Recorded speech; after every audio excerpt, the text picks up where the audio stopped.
couple of months ago, I built the Perfect Grade Unicorn Gundam. It's the first Perfect Grade I've built in close to 10 years. The last one prior to that I had done was the Astray Red Frame. And since that one is actually a retool of the Strike, which originally came out in 2003, I hadn't done any in between those, so that was the last completely original Perfect Grade kit that I had done. So we're talking like 14 years? When did it come out? In 2004? Late 2004, I think? So yeah, like it had been 13 years since I had done a Perfect Grade kit that was completely new and original. I was looking on HobbyLink Japan, and since I've finished off pretty much the complete collection of real grade kits, I decided I needed to start on a new project. And doing all of the master grade kits isn't really practical because there's just so goddamn many of them. I mean, that line has been going now for 23 years almost, and they're just about to release model number 200. And I've built probably most of them. Out of the 200 mass release kits, we're not talking like Bandai or store exclusives or whatever. Just normal mass retail boxes. Out of all of those, I've probably built about 160 of them.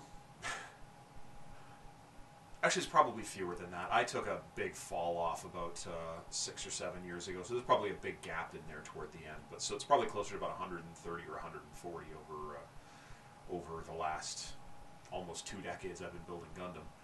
But my point is that it's not practical. To start at the beginning and work all your way through would just take years and staggering amounts of money. So I'm not going to do that, especially considering that some of the early ones are just such garbage. Like the original RX-78 is little more than a high-grade kit. Like, aside from having a couple of panels that open up, it's got seam lines on top of seam lines, the articulation is terrible, it has no internal frame detail. That is not a good kit. I don't think that was even a very good kit when it was new, you know. The evolution from that to even like the Zeta Gundam a couple of releases later was just staggering. And then going from there to like the Gundam Mark II or the GP-01 or the version 1.5 RX-78 just 5 years later, which is leaps and bounds better. But anyway, since the master grade line isn't really practical, and I don't want to just do like high grade stuff, you know, I want to do something a little bit larger, a little bit more involved, seeing as how I like the real grade series so much. What better place to move up to than the Perfect Grade series? This is the first Perfect Grade Gundam release. This was from 1998. So it's celebrating its 20th birthday this year. So what a better time to get started than on the 20th anniversary. And over the next, I'm going to tentatively say 12 months, I am going to build and review, try to anyway, every major Perfect Grade release to come out. So I'm not talking variants, so just either Shaw's Zaku or the Green Zaku, just the Titans Mark II or the AUG Mark II, just the Strike or the Strike Rouge, one or the other, not both. I will eventually have them all, but this is not feasible over just this year. Because if I do one a month, that's workable. Anything beyond that is a little bit too impractical. So I have built this before. I have, in fact, this will be my third, but it has been a very long time. I believe the last time I built one of these would have been in 2002. And I have no idea what happened to it. It's probably in a landfill someplace from when I moved out of my condo 6 years ago. So enough of that. Let's crack it open and take a look. I'm eager to take a stroll down memory lane and see how this thing works. So what better place to start than with the original Perfect Grade RX-78 Gundam. while not technically the first Perfect Grade kit Bandai ever made, this was the first in their Gunpla series. So it's a fair place to start. Box is very minimalist, just this dark blue RX-78-2 Gundam. Has some specs, model number, pilot, height, weight, material, etc. Very little else on the box front, so these would really stand out as being very different from what other kind of Gundam model kits were on the shelf in Japan in 1998. On the top side of the box, you've got just technical specs for the model kit, so you've got the completed height and various other dimensions, mass, number of parts, 1 LED, 2 metal contact pieces. There are screws as well with the set. And bottom just has some technical information about the model, or about the Gundam, and that's really about it. The very, very minimal in terms of information on the box.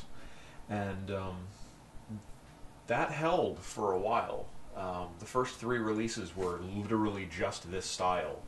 The Gundam and the 2 Zakus were literally just this blank style. And then the Zeta Gundam got a little more elaborate, had the big Z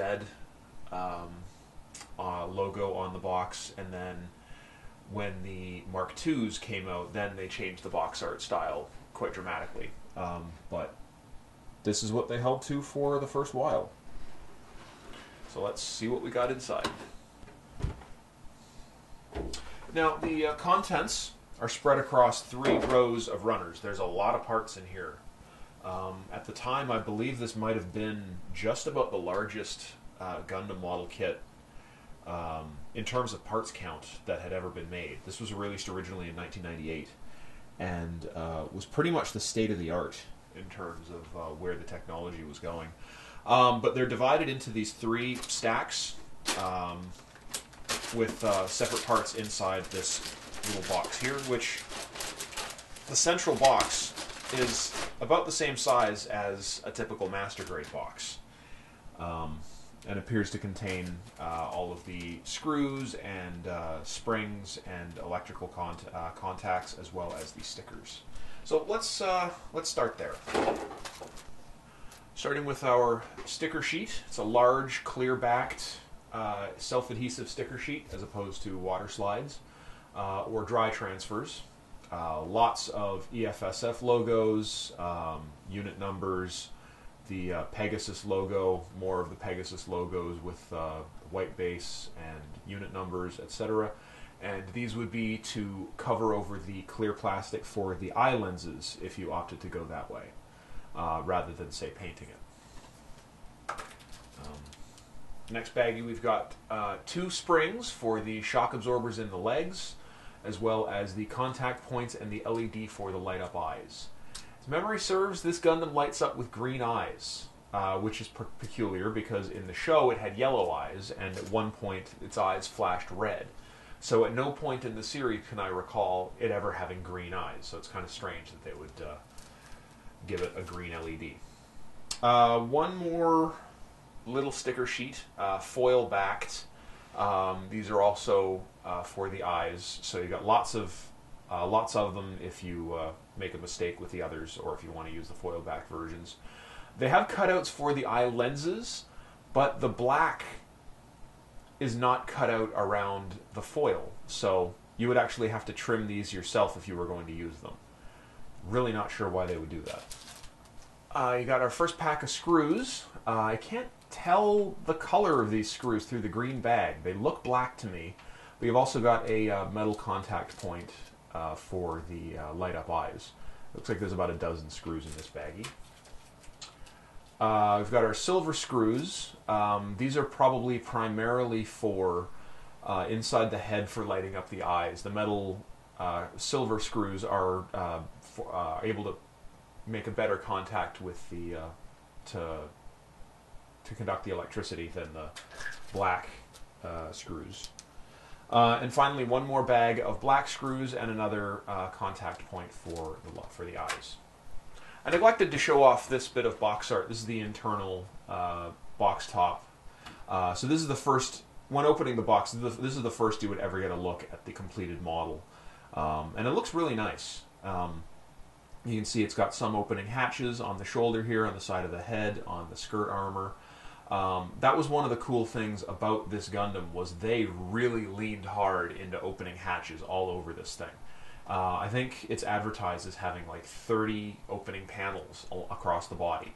So, you know, some on the forearm, on the upper arm, the cockpit hatch, the shoulder. Each of these vents is articulated. The panels on the skirts, knees, thighs, calves, all over the place. A ton of places you can open up and show off the internal mechanism. First up, we got our clear parts. Canopy for the core fighter. We've got our eye light conducting piece. The lenses for the eyes, just a single clear piece, so you would either use that that sticker, one of the stickers, or paint it. Blast shield for the window for the shield, and lenses for the forehead crest sensors.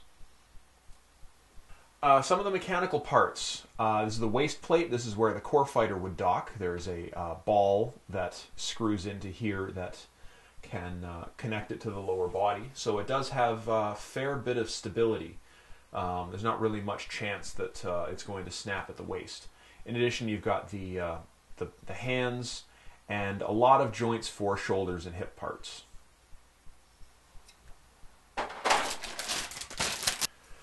All the yellow parts, so you got the collar, you got the skirt armor plates, chest vent housings, the vents themselves, which are all individual pieces, which have a linkage, so as you move one up and down, they all move in unison. At least they're intended to. As memory serves from having built one of these before, they're a little bit stiff. They don't actuate that great. But the cross for the shield, which is detachable, unlike some master grades of the era, which had an opening in the shield and this would come out from behind. This actually attaches to the front of the shield, so if you wanted to display the shield without the cross, you very easily could. You've got the Vulcans, the sensor for the beam rifle, and the V crest for the crotch. Some leg parts. Knee blocks. This is the mechanical structure for the knee, and this is the outer panels for them. Lower leg parts, upper leg parts, some thrusters, and simulated hydraulics in the legs.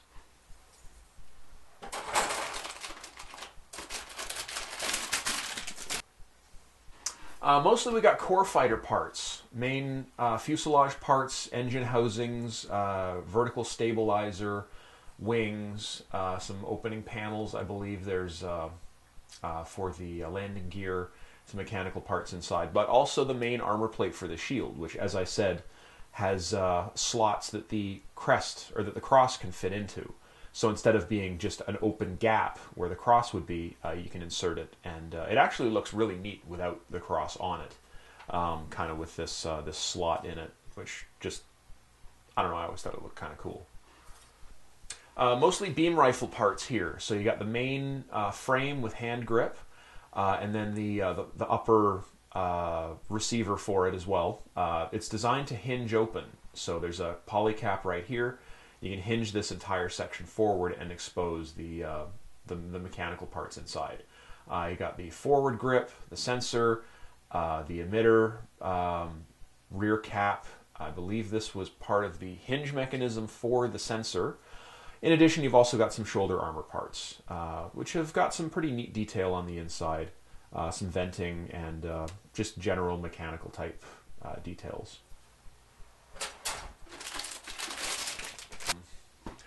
Some front and rear skirt armor parts and shoulder armor parts, side skirts, wrist collar parts, as well as some parts for the shoulders and hips. I'm really liking this shade of white. It's very clean and very bright. The molding is very simple, but there's some neat mechanical stuff inside the wrist collars. So that's kind of cool. Some more leg parts. Knees, I believe these are frames for the feet. Calf some panels there, some thrusters probably for the bottoms of the feet, hinge parts for the bottom of the feet, and some of the mechanical blocks, the round cylindrical blocks on the knees, on the sides, that are covered by the little white cylinder panels. My favorite part of a Perfect Grade kit, something they've been getting away from a little bit. There have been a couple of Perfect Grade kits in the last 10 years that didn't use the system injection for the fingers. This was the first time it had ever been done, as far as I know. So you've got the thumb and 4 fingers for each hand, which are fully articulated right out of the box. As well, you've got some hydraulic parts for the shoulders as well as the wrists. As memory serves, it's been a long time since I built one of these. These hydraulic cylinders in the wrists and shoulders are designed to articulate, but they're really, really stiff. Especially in the wrist. Like, these pistons are supposed to slide out of these cylinders nice and smoothly, but they bind up like crazy. So you really need to kind of shave them down or ream out the inside of the cylinders a little bit in order to make them move a little more smoothly. Which is kind of a huge bummer. But yeah, the way they did this is really quite amazing. For, you know, this being a 20-year-old model, that they were able to get this much detail and system eject this with articulation as effectively as they did that long ago is really impressive. We got our chrome parts, which is another thing that the Perfect Grade series has started to shy away from. I haven't seen any chrome parts really in a Perfect Grade kit, I think, since the Astray, which being a retooling of the Strike. Yeah, the last time there were any would have been about 15 years ago, as far as I'm aware. But you've got landing gear for the core fighter and a bundle of different pistons for all over the elbows, knees, ankles, inside the torso. I believe these are for the forward and back sort of butterfly movement in the shoulder. These are probably for the legs. I think these are for the ankles. The matching pair over here. Yeah, not super into chrome, honestly. So if I do get around to painting this, I will probably strip this chrome and redo it with like Alclad. With a more subdued, more natural metal chrome-ish paint. More mechanical parts, mostly torso stuff. This is the housing where the core fighter would dock into in the upper body. This is the upper frame part that would fit over top of this. You got the head frame, you got neck parts. These are some ducting for ventilation, runs across the torso, as well as the housings for the chest vents. This is the mount for the shield, how it attaches to the arm. Some shoulder articulation. This is that butterfly joint in the shoulder. Pegs in right in here and allows the shoulder to move back and forth a small amount. Some nice detail on like the head, some paneling that would really respond well to some dry brushing, some vent detail in there. And I really like this open grating on the chest panel. Put in some nice layering of paint in there. It would look really, really good. Got some armor parts, primarily for the legs. You got the knee panel. You got some of the opening panels on the rear of the calf and the lower leg, shin area. Another panel on the rear thigh, as well as the ankle guards. Same as before. I really, really dig this white. And some additional armor parts. A lot of these look like they're for the arms. So some armor panels on the upper arms and the forearm. But additionally some pieces for the feet. These are some of those cylindrical blocks I was mentioning before on the elbows and the knees. But yeah, here's the side panels for one of the arms, and these would fit into these gaps and you could open them and see the mechanical detail inside.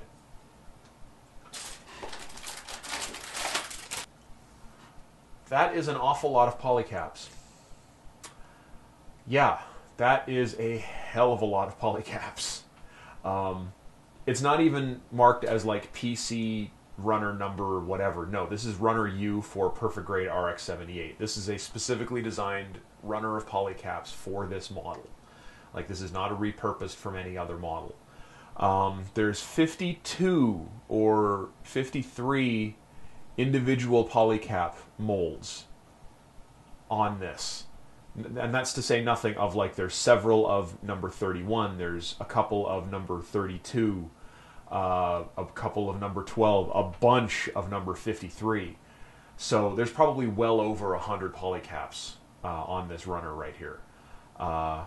In fact, I would say probably as many as 200. There's a lot of them on here. So, yeah, you can tell this model came from an era before they started really leaning into ABS plastic and polycap-free jointing. So this is really a product of its era. I think we got the last of the red parts here. So you can see mostly the feet. So the front half, top and bottom, back half, top and bottom, the waist and midsection. This is the there's the panel on the front skirt armor. This is where the little V crest would go. This actually has an articulation on it, so it can like retract partway into the body and expose a little vent part to simulate a scene from early in Gundam when RX-78 had to conduct re-entry on its own. This panel opened up and it shot out some cryo gas to allow it to survive re-entry on its own. Additionally, you've got the center of the forehead crest and the inner part for the face. This one is not quite a duplicate of a runner that we've already seen, but all of the parts on this runner are duplicates of parts we've already seen. So it's just like the kneecap, the thigh parts, opening armor panels on the lower legs, ankle guards, foot parts, etc. Here now we've got all of the hydraulic cylinders. So instead of all the pistons, now we've got all of the cylinders, and there's quite a lot of them here. And they're all on a slide mold, so they're all open on one end, but they're a single combined part. So I've always been appreciative of how Bandai is able to do that. I believe they kind of pioneered that technology for this type of model. But yeah, there's like some really big pistons and cylinders in this thing. Like these, I think, are for the ankles, and they're very, very long and very sturdy. Here we got our beam saber blades, which, if I'm not mistaken, this is the only runner in the kit that was not specifically designed and labeled for this kit. It does not say Perfect Grade RX-78 here. It just says, I believe in the kanji, it just says beam saber blade runner type number 2. It is dated 1998, which is the same year this was released, but I believe the first time this saw use was actually with the original Double Zeta Gundam Master Grade. I'm not super into the shape of these blades. They kind of don't have the standard teardrop shape. They're fatter in the middle than they are at the base, which is kind of an odd shape. But unfortunately, the plug in them is a different shape from, or slightly different size from the standard teardrop size shape beam saber blade that you would see with most Perfect Grades.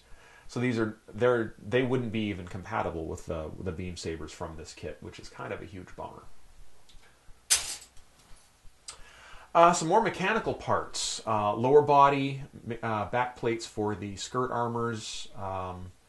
And in addition to having a functional core fighter, this has a swap-out core block, which, as you can see, has removed armor plating, so the engine detail is visible.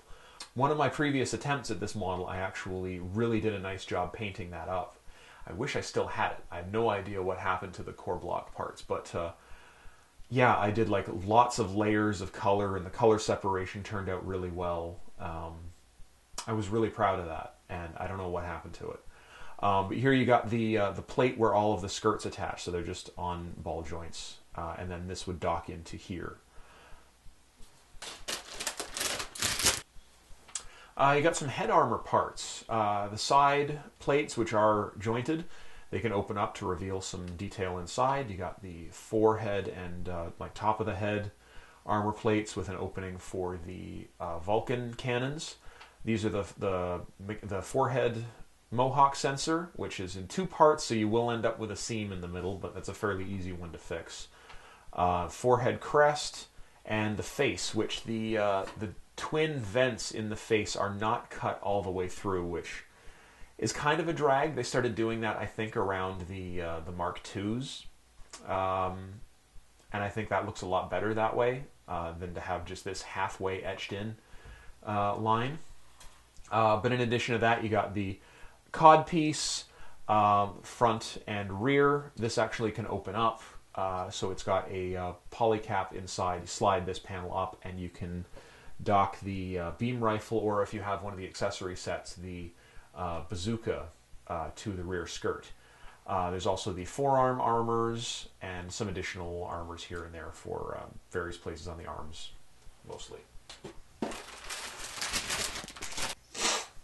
We've got the main structural armor plate for the shield. There's a track here that has some notches in it. It's kind of a wavy notch. That's actually a series of detents for the shield mount, so it can slide up and down and will lock into position really nicely. There's a couple of handles here. The Perfect Grade Gundam's hand will actually fit through these gaps, so it can like grab it through there and kind of drag it along. Pop-up missile launchers for the core fighter, central fuselage piece for the nose cone, some more parts. You got a couple of pilot figures. You got one, I believe they're a little different from each other. I think they're slightly different sizes, maybe slightly different poses. One is for the core fighter and the other is for the core block. And then you've got your beam sabers, which the big gap here is so that you can insert one of these. This is a little ball socket peg, fits into there from the inside, and it fits into a slot in the palm of the Gundam's hand, so it docks in real nice and tight. But it also, because it's ball jointed, you can kind of rotate the angle of the beam saber a little bit to create some more interesting poses. We've got the backpack, the 3 main parts of the backpack. So this is the inside of it. You can see there's a little bit of mechanical detail in there, not a whole lot. This is the main back plate that attaches to the body, and then the armor cover here. It can hinge up and expose the bit under here. You got some elbow joint parts, you got some forearm parts, the main rocket boosters for the backpack, and then some additional parts here and there for the forearms.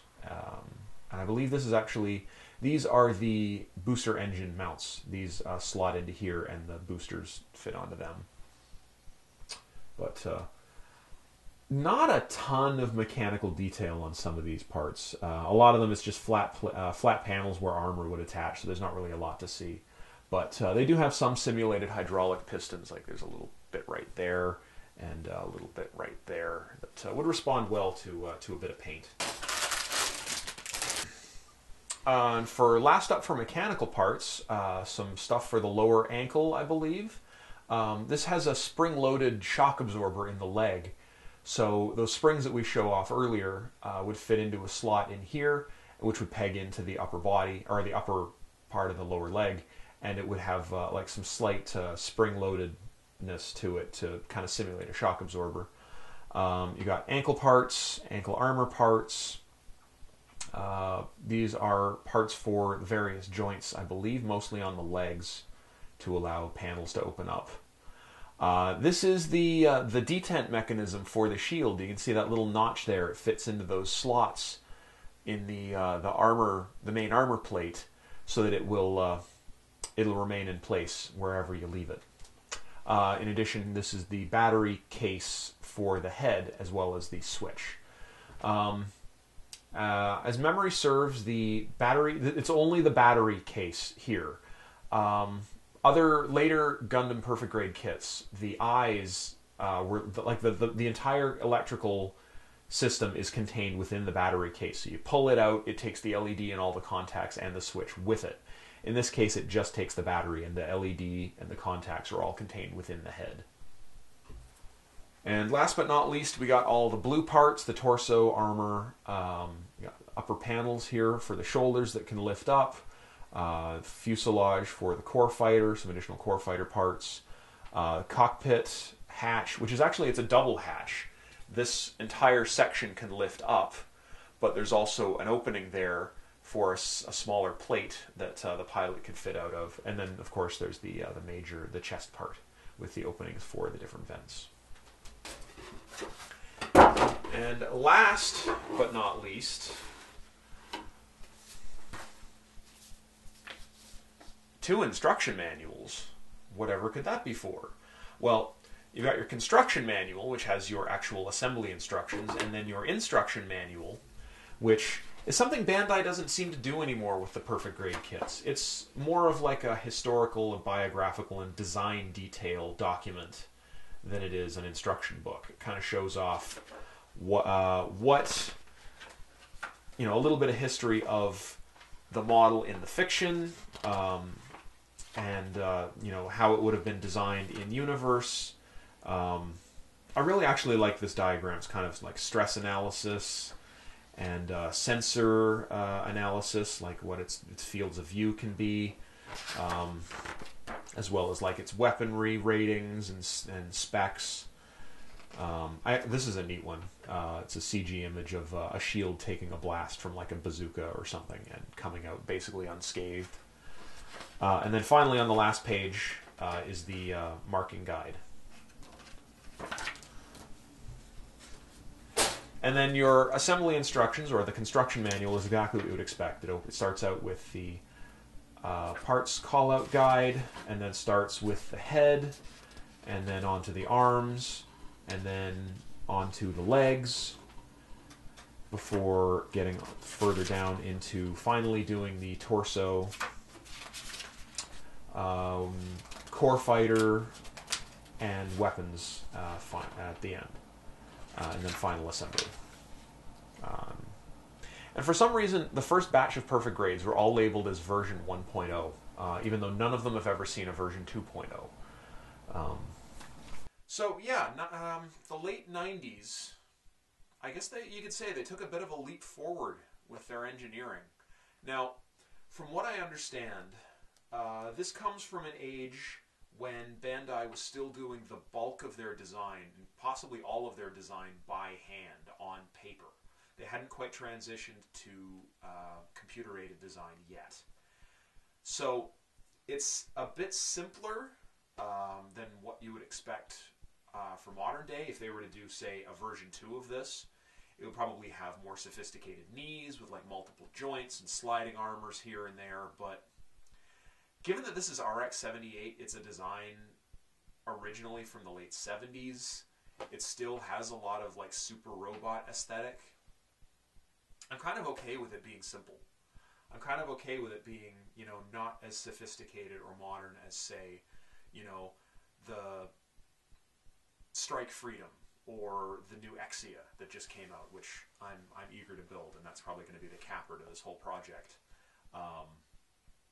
Whereas, like, this thing, sure, it has, like, opening panels on the arms and on the legs and torso and whatever. It doesn't have shifting armors. Like, you move the knee, it just moves the knee. If this were done today, like, the knee armor would shift and the thigh armor would shift, just like on a real grade or a modern master grade kit. So the fact that this, I feel like it kind of hews a little closer to the original concept of RX-78 being, you know, very simple and straightforward, and not quite as, like, you know, fancy schmancy as stuff has gotten over the last 3.5 decades since Gunpla has been a thing. So this one's coming up with me up to Fort McKay, where I work. I'm going to have to be careful about packing it because there are so many pieces, and the fact that they're not in their baggies anymore, I'm going to have to figure out how to make sure I don't lose anything. But I will be assembling it while I'm there, and I will try to take some assembly photos while I'm working to see how that goes. So let's move on to the next one, and we'll see what we got there. That'll be up hopefully tomorrow or the next day, depending on when I find the time. Thank you everyone out there for watching. Happy modeling.